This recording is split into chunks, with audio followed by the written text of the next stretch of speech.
Hello standard 6।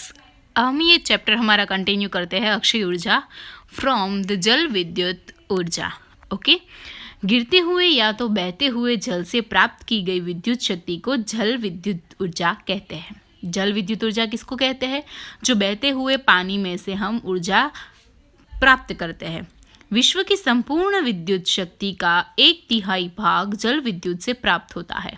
हम जो water energy hydro electricity जो हम गेट करते हैं, जो बहते हैं पानी में से, वो हमारे पूरे वर्ल्ड के 1/3 जितना पार्ट पूरी जल विद्युत ऊर्जा से हम लेते हैं। मतलब हमारे पूरे वर्ल्ड में प्राप्त जो शक्ति है उसमें से उसके 3 हिस्से करें तो 1 हिस्सा है वो हमें सिर्फ इसमें से ही मिलता है, जल ऊर्जा से। उसके उत्पादन के लिए नदियों के किनारे बांध बनाकर प्रचुर मात्रा में पानी जमा किया जाता है, जिसे खुली नहर अथवा नालों द्वारा बिजली घर तक ले जाया जाता है। पानी में निहित गतिज ऊर्जा के उपयोग से बिजली घर स्थित बड़े बड़े टरबाइन चलाए जाते हैं। इन टरबाइनों की यांत्रिक ऊर्जा को विद्युत ऊर्जा में रूपांतरित कर दिया जाता है। अब ये जो हमारा पानी है, अब इतना सारा पानी तो हम लाएंगे कहाँ से? तो जो नदी या बहती है उसके ऊपर हम बांध बना देते हैं, यानी कि डैम बना देते हैं, और उस डैम से हम पानी एक तरफ बहुत सारा इकट्ठा कर लेते हैं, और उस इकट्ठे पानी को फिर हम जो नहर में, खुली नहर में और नालों में जब छोड़ते हैं, तब वो बहुत बड़ी मात्रा में नीचे की तरफ प्रेशरफुली आता है, और उसी प्रेशर की वजह से उसको टरबाइन को हम बिजली घर तक, मतलब उसी यांत्रिक ऊर्जा को, जो टरबाइन से हम उस यांत्रिक ऊर्जा को बिजली घर तक ले जाते हैं, और बिजली घर में उस ऊर्जा को हम बिजली में कन्वर्ट करते हैं। इन टरबाइन की यांत्रिक ऊर्जा है वो विद्युत ऊर्जा में रूपांतरित हो जाती है, और जल विद्युत परियोजन, सिंचाई, बाढ़ नियंत्रण, पेयजल आपूर्ति, पर्यटन, मत्स्य पालन आदि के लिए भी लाभकारी है। और ये जो जल विद्युत की परियोजना है उसकी वजह से सिंचाई भी अच्छी से हो सकती है, डैम की वजह से बाढ़ का नियंत्रण भी हो सकता है, पेयजल आपूर्ति मतलब हम जो कैनाल्स के थ्रू इरिगेशन के लिए पानी पहुंचाते हैं वो भी अच्छी तरह से हो जाता है, घूमने के लिए एक पर्यटन स्थल भी बन जाता है, और मत्स्य पालन भी हो जाता है, मछलियों का उछेर भी उस बंद पानी में हो जाता है। सुदूर क्षेत्रों में स्थित होने के कारण पिछड़े क्षेत्रों से विकास के लिए भी उपयोगी है। ये जो पानी जल विद्युत ऊर्जा है वो हम ऐसे क्षेत्रों में रखते हैं जो सुदूर क्षेत्र है, मतलब सिटी से थोड़े अलग, और वही बिछड़े क्षेत्रों के कारण विकास में वो बहुत ज़्यादा उपयोगी है, उससे शहर का विकास अच्छे से हो सकता है। नेक्स्ट है ज्वार भाटा से प्राप्त ऊर्जा। ज्वार भाटा, फर्स्ट ऑफ ऑल ज्वार भाटा किसको कहते हैं? तो समुद्र में आने वाले ज्वार भाटे के कारण उत्पन्न होने वाली ऊर्जा को टरबाइन की मदद से विद्युत में बदल दिया जाता है। ज्वार भाटा यानी कि आप सबने देखा ही होगा, ओशन के किनारे, समुद्र के किनारे अगर आप घूमने गए हो तो वहाँ पे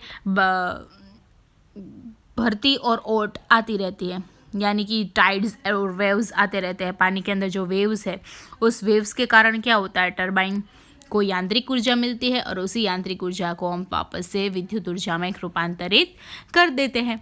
इस पानी के ऊपर चढ़ने और उतरने दोनों स्थितियों में विद्युत शक्ति पैदा होती है, उसे लहर ऊर्जा भी किया जाता है। जो समुद्र के पानी की लहरों की वजह से हम ये ऊर्जा प्राप्त करते हैं, इसीलिए उसको लहर ऊर्जा भी बोला जाता है।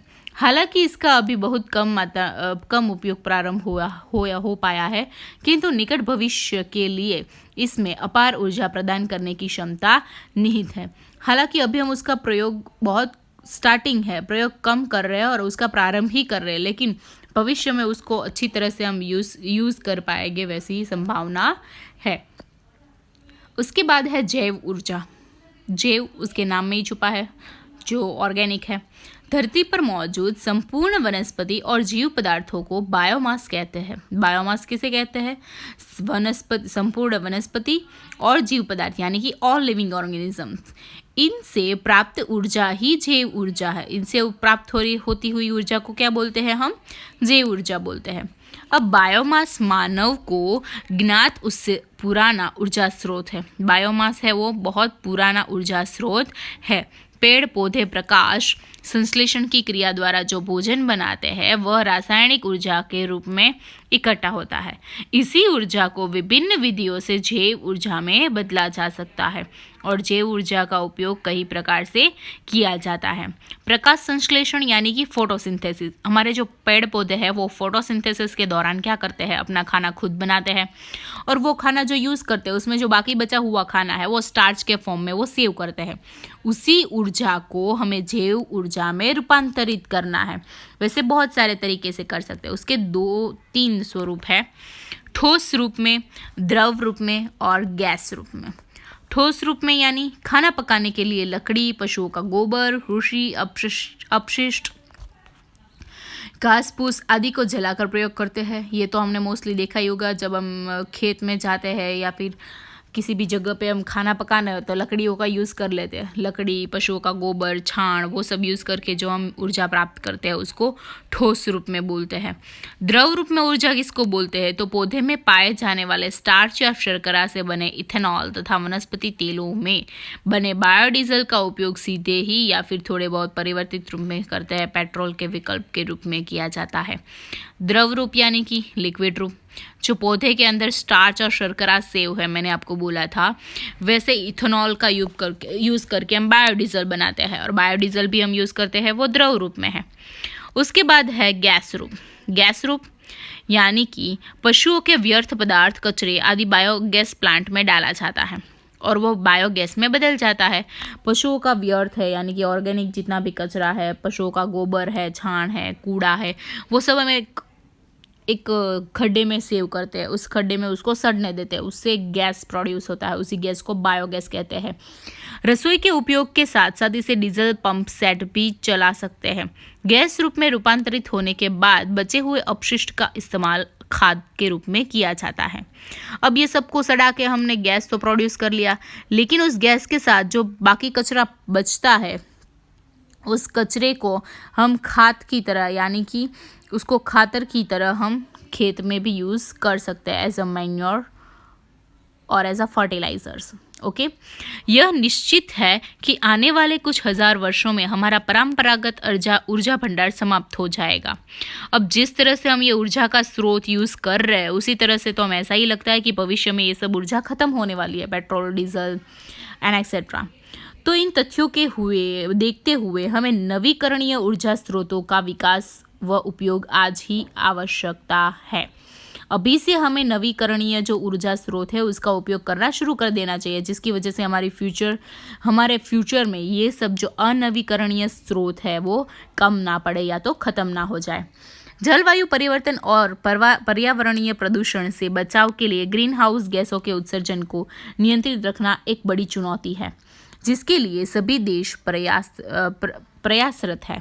निश्चित रूप से 21वीं शताब्दी का स्वरूप अक्षय ऊर्जा के आधार पर निर्धारित होने वाला है और यही अक्षय विकास का मुख्य स्तंभ है।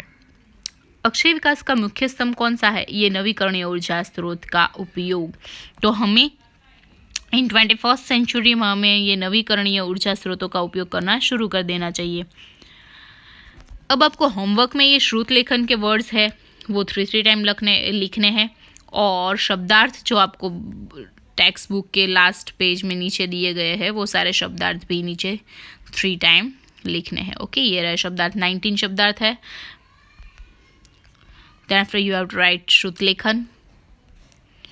अब हम देखते हैं सही उत्तर। ज्वार भाटे से प्राप्त ऊर्जा को क्या कहते हैं? ज्वार भाटे से ऊर्जा प्राप्त को बोलते हैं लहर ऊर्जा, क्योंकि वो लहरों से की जाती है। तो इसका आंसर आएगा लहर ऊर्जा। इनमें से कौन सा विकल्प जैव ईंधन का उदाहरण नहीं है? लकड़ी, कृषि अपशिष्ट, कूड़ा करकट और सोलर कुकर। तो इसमें से कौन सा है जो जैव ऊर्जा नहीं है, मतलब ऑर्गेनिक कचरे में से मिलती या तो लिविंग ऑर्गेनिजम्स के थ्रू नहीं है? तो है सोलर कुकर। ये कूड़ा कचरा है, कृषि अपशिष्ट है, लकड़ी है, वो सब हमें वनस्पति में से मिलता है। तो सोलर कुकर है इसका आंसर, सोलर कुकर। नेक्स्ट, मानव को ज्ञात सबसे पुराना ऊर्जा स्रोत कौन सा है? सबसे पुराना ऊर्जा स्रोत कौन सा है जो मानव को पता था? तो वो है बायोगैस, बायोमास हम सबसे पहले यूज़ करते थे। पवन ऊर्जा, लहर ऊर्जा और जल विद्युत ऊर्जा तो हम बाद में बना रहे हैं। अक्षय विकास का मुख्य स्तंभ क्या है? अक्षय विकास का मुख्य स्तंभ है कि अक्षय ऊर्जा स्रोतों का विकास।